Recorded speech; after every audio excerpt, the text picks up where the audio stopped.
My name is Bill Foster, Mayor of the City of St. Petersburg. Thank you all for coming here today.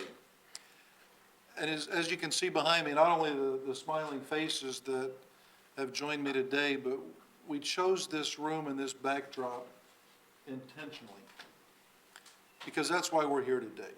We're here as really a unified body, passionate about the waterfront of the City of St. Petersburg.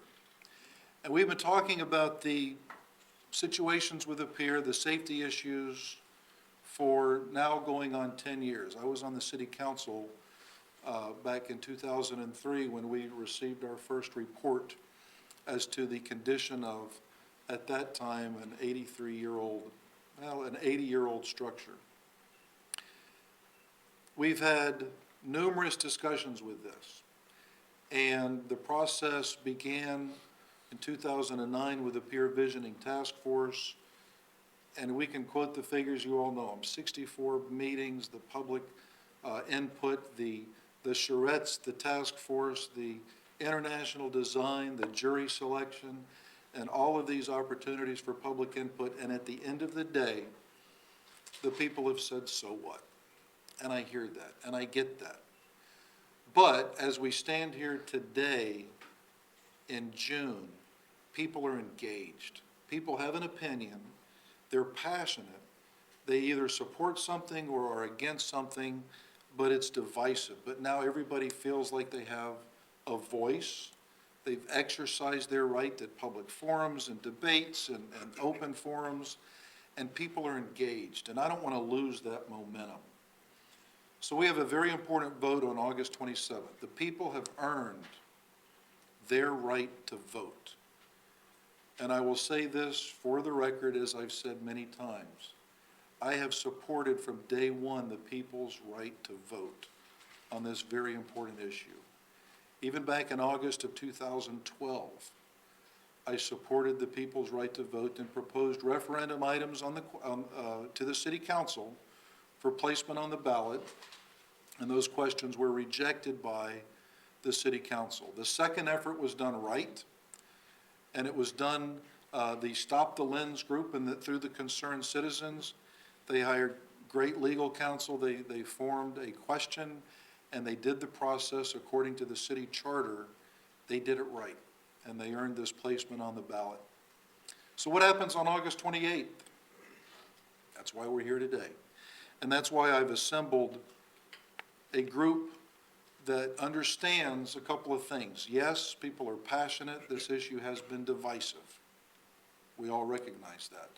But the common thread that goes through everyone up here is that they love the city of St. Pete, they're passionate about the waterfront, and having no pier is not an option.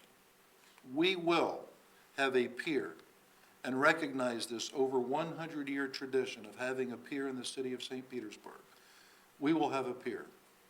So on August 28th, this group, and I'll introduce those that are here with me today, and I want to say thank you to all of them, but this group on August 28th will stand on the steps of City Hall and raise a glass of something non-alcoholic, and we will toast the lens if that's the vote. And we agree that we will work together to build this new iconic structure in the city of St. Petersburg if that is what the people decide on August 27th. If the people decide to stop the lens and to cancel the contract with Michael Maltson, we will stand on the steps of City Hall and raise a glass and toast the fact that we will have a pier, and this group has been commissioned to recommend to me. This is a mayor's task force, subject to sunshine and public records request and all meetings open to the public. But their mission is to present to me a process for the design and selection of the new St. Petersburg Pier. It's a process that may involve the waterfront master plan. It will be inclusive. And again, we have all sides and opinions represented here, including the marine sciences. But their mission for July and August is to come up with an all-inclusive process, again, for the design and selection of the new St. Petersburg Pier. So on August 28th, we haven't lost a step. We have the momentum, we have the passion, we have the opinions, the drive, and I'll have a process that I can recommend to the city council as we go forward. So I don't want to lose this momentum. I don't want to lose this time. I don't want to have wasted time. It's too important. Having nothing out there for 3 or 4 years while we're trying as a city to figure out what to do with our beautiful waterfront, that's not an option. So they're going to come up with this plan, and I'm excited about this. You know, when I think about the divisive nature of what this has become, I think back to when I was in college, and I wasn't a part of the process, but Tropicana Field, the people wanted their right to vote, and they didn't get that, and we built it. In this situation, we can make a choice. The people have a right to vote, and we're not going to build anything until they exercise that right to vote. There's a big difference in the two, but the divisiveness is still there. I'd like to introduce the people that are here. Bud Risser has been really the face, the driving force behind the Concerned Citizens. Fred Whaley is the chairman of Concerned Citizens. Dr. Bill Hogarth recently retired as the chancellor of USF St. Pete, but he comes as a member of the city's ocean team, former dean of marine sciences of USF, and he heads FIO, which is the conglomerate of educational institutions overseeing the Gulf of Mexico and the events post-BP. We have Ed Montanari, who was a co-chair of the Pier, the Blue Ribbon Pier Task Force. We have David Punzak, who is the chairman of the St. Petersburg Area Chamber of Commerce. We have Shirley O'Sullivan, who has been an outspoken proponent of the lens.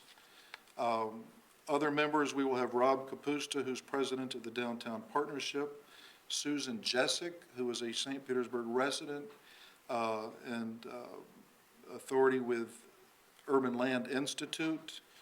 Bob Sharuti has agreed to serve.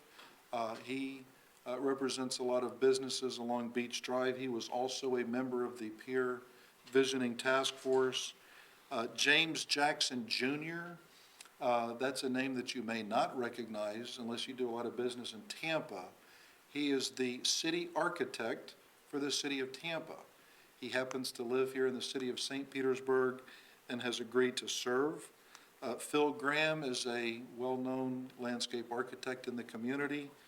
I will reach out to a couple other members of the community. I'd like to get the dean of the USF College of Marine Sciences, and I will ask a representative from Kona, Council of Neighborhood Associations, to serve as well.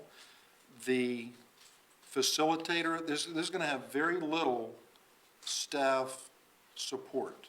Staff will be available to answer any questions that this group may have, but I even have an outside facilitator that will facilitate the group. Raleigh Green, longstanding attorney here in the city of St. Petersburg, and he is the president of the St. Petersburg Bar Association. So again, we have, I think, a lot of stakeholders and interest here. Time is of the essence, folks, and we will have a pier, and we're not going to lose even 2 months without having a process and a plan in place to go forward.